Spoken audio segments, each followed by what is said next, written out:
इनमें कुछ अलग है इसलिए यहाँ पर है। यूपीएससी का अगर आप ऑफिशियल नोटिफिकेशन पढ़ेंगे, they have clearly mentioned that a well educated person should be able to answer the questions without any specialised study. So आपको एक स्पेशलाइज्ड स्टडी नहीं चाहिए इस एग्जाम के लिए, you just need general awareness of the various issues. उस पर आपकी अंडरस्टैंडिंग क्लियर होनी चाहिए फर्स्टली।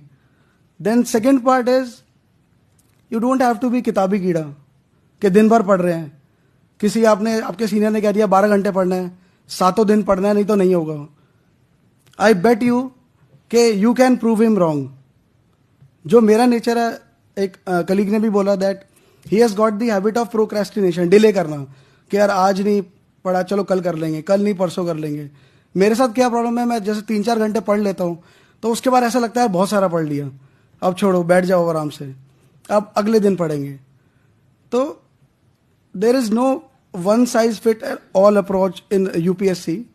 अगर आप मंडे टू सैटरडे भी 6 से 7 घंटे भी पढ़ रहे हैं, मोर देन सफिशिएंट, बट वो 100% आप अपना इनपुट दीजिए उस 6 से 7 घंटे में। और संडे एंजॉय करो, जो करना है करो, refresh yourself, because it is not only a knowledge test, it is not only a personality test, it is a knowledge cum personality test.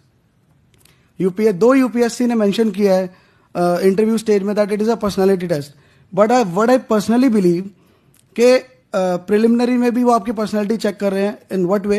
Indirectly, आपकी इंटेलिजेंट गेसिंग से। जो अब करंट ट्रेंड है, it is about how you are eliminating the wrong option. If you are able to do it, you will get the right answer. You cannot choose the right one, but you can eliminate the wrong one. And in mains also, आपके कौन से trace test हो रहे हैं personality के, that suppose जब हमें question paper मिलता है एग्जाम हॉल में, देर आर ओकेजन्स के शुरू के 3-4 क्वेश्चन की हवा ही नहीं लगी कि कहाँ से आया ये तो कभी सुना ही नहीं था हमने कि ऐसा भी कुछ होता है कि इंडिया में या पूरे वर्ल्ड में। ऐसा बहुत बार होगा, हर बार होगा। जितने भी मेरे कलीग्स भी हैं जो दोबारा देंगे, आई एम नॉट गिविंग, मतलब मैंने इस बार प्री नहीं दिया ना, मैं दूंगा। I am more than happy with this rank. तो ऐसा लगेगा कि यार ये क्या क्वेश्चन आ गया। मामले स्पेक्ट्रम पढ़ी, बिपिन चंद्रा पढ़ी, लक्ष्मीकांत पता नहीं क्या क्या पढ़ डाला सीनियर से पूछ के या अपने टीचर से पूछ के, लेकिन कहीं मेंशन नहीं था ये तो वहाँ आपकी टेस्ट हो रही है कि how you are able to handle the pressure. मैंने वो भी एक क्वेश्चन आया था, I would like to share it with you all. McBride commission paper 2 में जीएस के ऑफ यूनेस्को पूछा था यूपीएससी ने। It was 20th question. तो पहले 19 लिख लिए, जो थोड़ा बहुत आता था लिख दिया सब में, and I was left with 5 minutes. मुझे कुछ नहीं पता था मैकब्राइड क्या है, कब हुआ, ये बहुत पुराना कमीशन होगा कुछ तो, बट यूनेस्को की फुल फॉर्म पता थी कि हाँ ये एजुकेशन से और इन सब से रिलेटेड है। तो बस मैं मैकब्राइड में वही सब लिख दिया यूनेस्को का बना के, एंड लास्ट में लिख दिया यस इंडिया इज सपोर्टिंग, बिल्कुल पॉजिटिव। पता नहीं इंडिया ने सपोर्ट किया है कि नहीं किया, या क्या मैकब्राइड था वो, बट इंडिया इज सपोर्टिंग। सो मुझे पता है उन्होंने, जिसने भी चेक किया होगा 0 दिया होगा 100%। बट एक आपका वो आप एक एटीट्यूड डेवलप कर रहे हो कि यार किसी भी क्वेश्चन से घबराना नहीं है हमें, बिकॉज डरने की इस एग्जाम में कोई ज़रूरत ही नहीं है ना। आज नहीं हो रहा, कोई बात नहीं, कल होगा।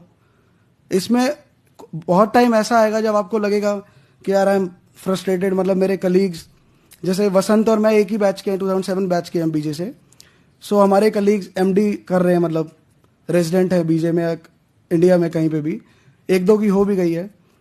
तो वो हमसे पूछते थे यार कब होगा तेरा यूपीएससी क्लियर। रांझना मूवी में डायलॉग भी है ना कि इश्क नहीं हो गया साला यूपीएससी हो गया, क्लियर ही नहीं हो रहा है। ठीक है, तो they used to ask me seriously कि यार कब होगा भाई, कब निकलेगा तेरा एग्जाम, मतलब तू इससे अच्छा पीजी कर ले। ऐसे टाइम्स आएंगे, ऐसे कमेंट्स भी मिलेंगे आपको।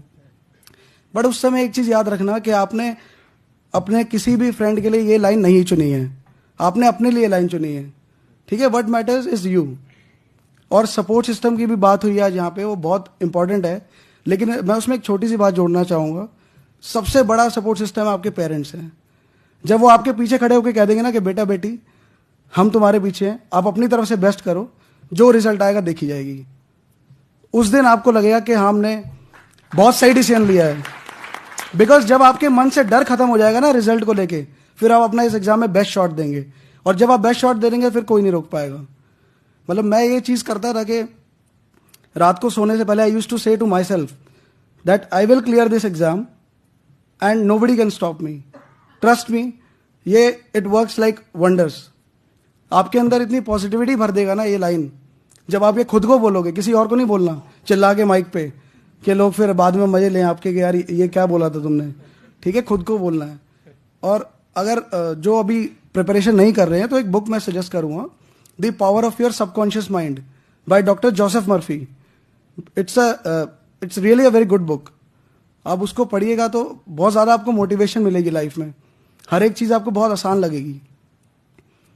और बस ज़्यादा कुछ है नहीं कहने के लिए।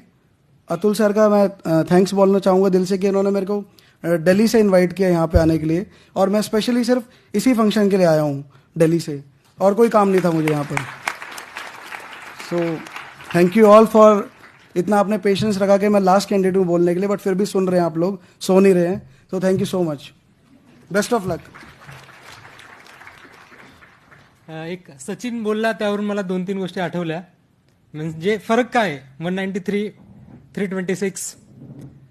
तर तो म्हणाला की तो दिवसातून 3 किंवा 4-5 तास अभ्यास केल्यावर त्याला असं वाटायचं की खूप अभ्यास केला. ऍक्च्युली ते खरं आहे. म्हणजे तो 4 तासात जे कव्हर करत असेल ते कव्हर करायला आपल्याला 10 किंवा 12 तास लागतील. म्हणजे त्याचा स्पीड वाचण्याचा आणि लिहिण्याचा मी इथून उठून यासाठी आलो, तेवढ्यासाठीच लिहिणं किती महत्वाचं आहे.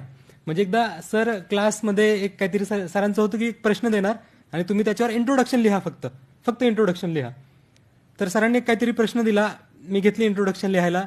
मी पहिलीच ओळ माझी संपली नव्हती तोपर्यंत याचं इंट्रोडक्शन फिनिश. म्हणजे मी एक ओळ लिहित नाही तोपर्यंत याच्या 5 ओळी लिहून झाल्या होत्या. म्हणजे तुमचं लिहिण्याचं स्किल हे किती महत्वाचं आहे हे लक्षात घ्या. म्हणजे त्या गोष्टीवर एफर्ट्स घ्या. लिहिणं खूप महत्वाचं आहे आणि तुम्हीही तसा प्रयत्न केला तर कदाचित तुम्हाला तेवढं चांगलं आउटपुट मिळेल. थँक्यू.